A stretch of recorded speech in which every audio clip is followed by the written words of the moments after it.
Isang magandang umaga sa inyo lahat mga kababayan. Nandito ako ngayon gumagawa ng video sa bahay namin. Meron akong video na gagawin ngayon.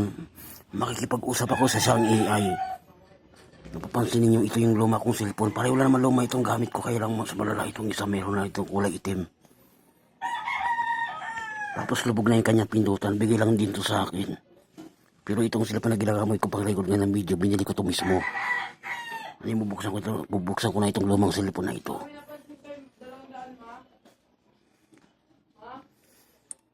Pero gumaganyan na siya, mahirap na siyang gamitin kasi ang basag na yung LCD. Kasi ilang beses na rin ito nahulog. Meron lang mga itim yung kanyang baba, ayan, itim yan. Pero binigay ito sa akin, talaga may mga itim na yan. Ano magagawin ko sa cellphone na ito? Magtatanong ako sa Gemini kasi sa totoong tao, mahirap magtanong eh.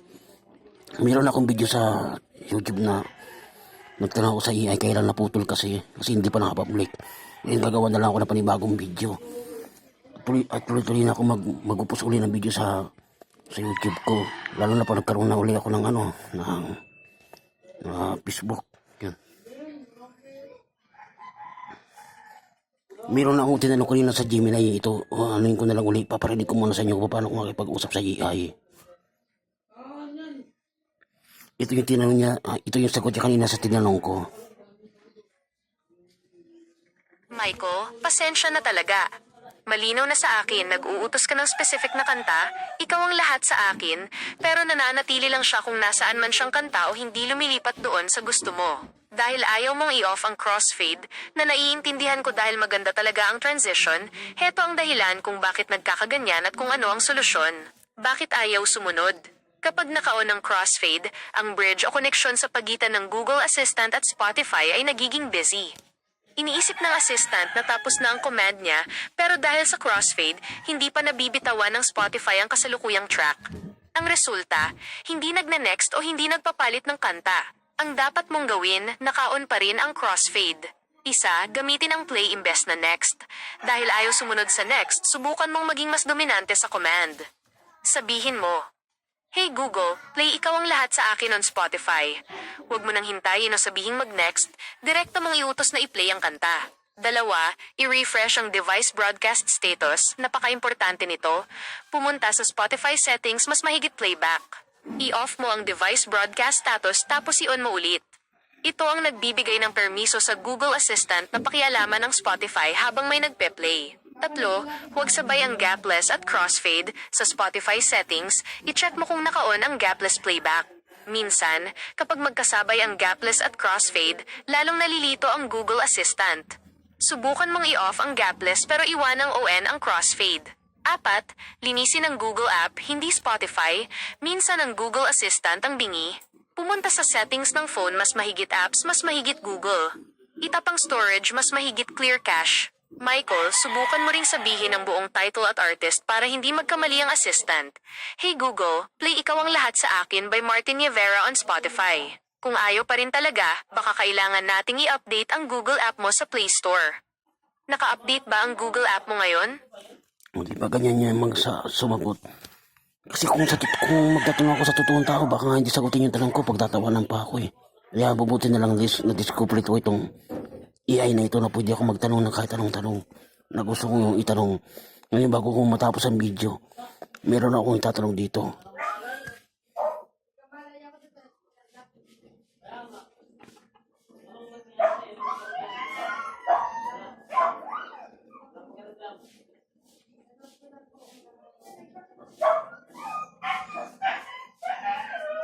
Ngayon ang tanong ko, Gemini, ano ang karaniwang ginagawa ng mga ordinaryong Pilipino pagkatapos magkalmasal sa umaga pagkagising pa lang?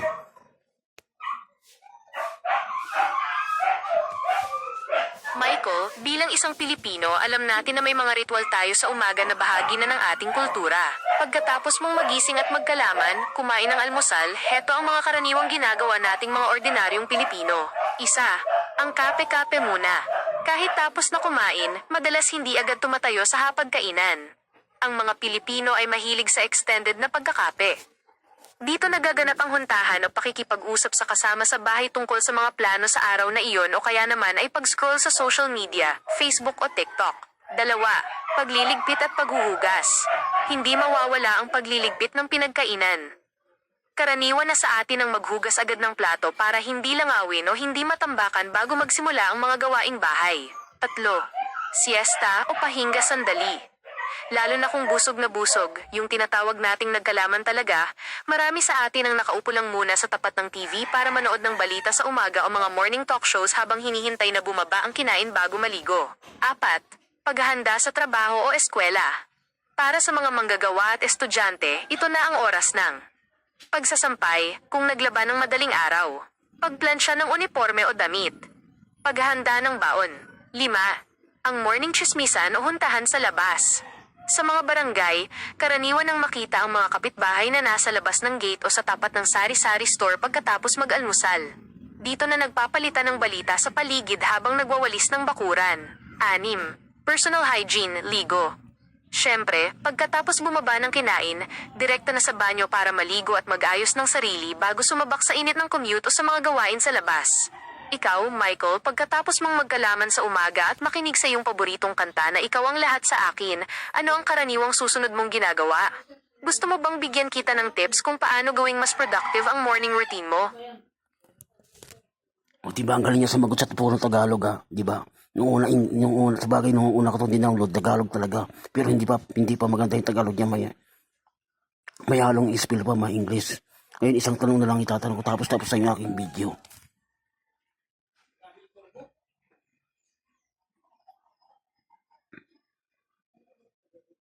Ngayon, naitanong ko na sa iyo ang ginagawa ng ordinaryong Pilipino pagkatapos mag-almusal. Ang tanong ko naman ngayon, pagkatapos ng pananghalian, ano ang karaniwang ginagawa ng Pilipino? Pagkatapos ng pananghalian, lalo na kung nabusog ng husto sa kanin at ulam, iba ang vibe nating mga Pilipino. Ito ang mga karaniwang ginagawa natin. 1. Ang matinding food coma o antok. Dahil karaniwang mabigat ang pananghalian, madalas may kanin, dumarating ang tinatawag nating antok pananghalian. Maraming Pilipino ang naghahanap ng pwesto para umidlip ng sandali o magsiesta. Kahit 15 to 30 minutes lang na idlip sa sofa o sa papag, sapat na para recharge sa hapon. 2. Paghimagas, dessert at pagmumog. Hindi kumpleto ang kainan kung walang matamis. Karaniwan ang pagkain ng prutas, gaya ng saging. Pagkain ng kakanin o anumang matamis na nakatabi sa refrigerator. Pagkatapos nito, diretso na sa banyo para magsipilyo o magmumog para fresh ulit ang pakiramdam. 3. Pag-inom ng mainit na kape o tsaa. Kahit mainit ang panahon sa Pilipinas, marami pa ring Pilipino, lalo na ang mga nakatatanda, ang mahilig uminom ng mainit na kape pagkatapos kumain ng tanghalian. Sabi nila, nakakatulong daw ito para matunaw ang kinain o para hindi masyadong antukin sa trabaho. 4. Pag-scroll sa social media. Ito ang modernong ritual. Pagkatapos magligpit ng pinagkainan, marami ang nakaupo o nakahiga habang nag-EFB, TikTok o YouTube. Dito rin madalas tinitingnan ang mga updates o balita habang nagpapalipas ng oras bago bumalik sa trabaho o gawaing bahay. 5. Tsismisan o huntahan sa trabaho. Kung nasa opisina o workplace, ito yung oras na magkakasama ang mga magkakatrabaho para mag-usap tungkol sa kung ano-anong bagay, mga usaping buhay-buhay, love life o kahit ang mga plano para sa merienda mamaya. 6. Gawaing bahay, hugas plato. Para sa mga nasa bahay lang, hindi pwedeng iwanan ng hugasin. Karaniwang ginagawa ito agad pagkatapos kumain para malinis na ang kusina bago ang susunod na yugto ng hapon. Michael, ikaw ba ay isa sa mga mahilig mag-siesta pagkatapos kumain o kailangan mong lumaban sa antok para makatapos ng trabaho? Kung gusto mo, pwede kitang gawa ng afternoon playlist sa Spotify na makakatulong sa iyo na manatiling gising o kaya naman ay pampatulog, depende sa trip mo. Gusto mo ba? Yan, matatapos na ngayon bago matapos ang aking video kasi importante ito na meron tayong kaalaman sa nangyayari sa bansa natin. Itatanong ko sa kanya kung ano ang headlines ngayong araw na ito. Ito simulan ko na.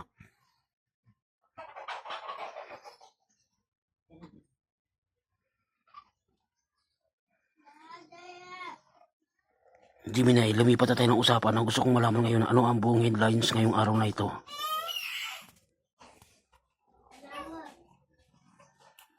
Michael, maraming balita ang bumulaga ngayong Biyernes, December 19, 2025.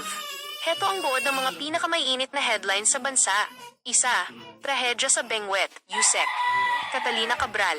Kinumpirma ng mga autoridad ang pagpanaw ni dating DPWH Undersecretary Catalina Cabral.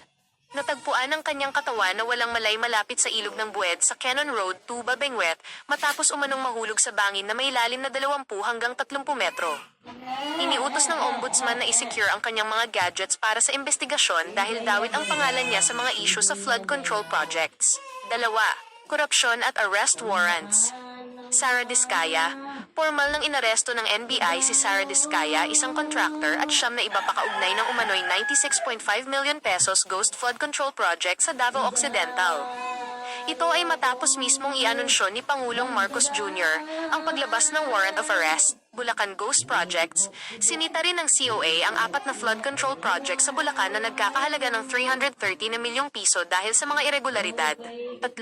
Pamaskong balita para sa mga consumer. Oil rollback. Inaasahan ng malaking bawas presyo sa petrolyo sa darating na linggo ng Pasko. Gasoline piso at 20 sentimos, diesel piso at 70 sentimos, kerosene piso at 75 sentimos. Holiday pay. Inanunsyo ng DBM ang 5,000 piso Productivity Enhancement Incentive, PEEI, para sa mga empleyado ng gobyerno. No work days. Kinumpirma ng Malacanang na walang pasok sa mga tanggapan ng gobyerno sa December 29, 2025 at January 2, 2026. 4. Panahon at kapaligiran.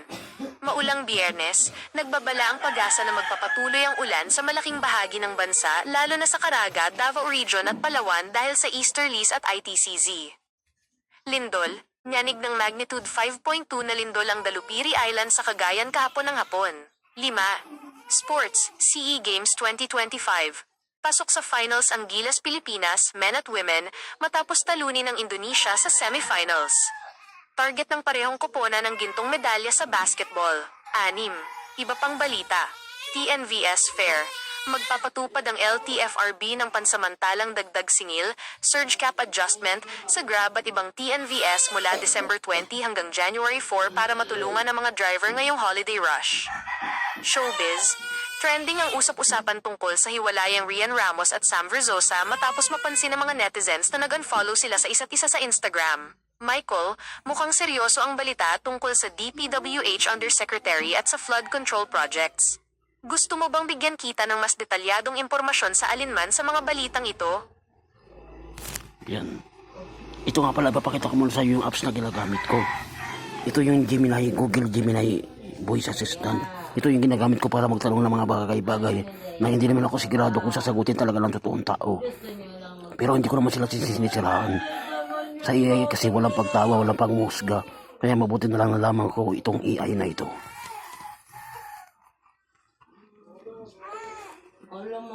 Ngayon tapos na ako magtanong sa aking AI. Patayin ko na itong cellphone na ito.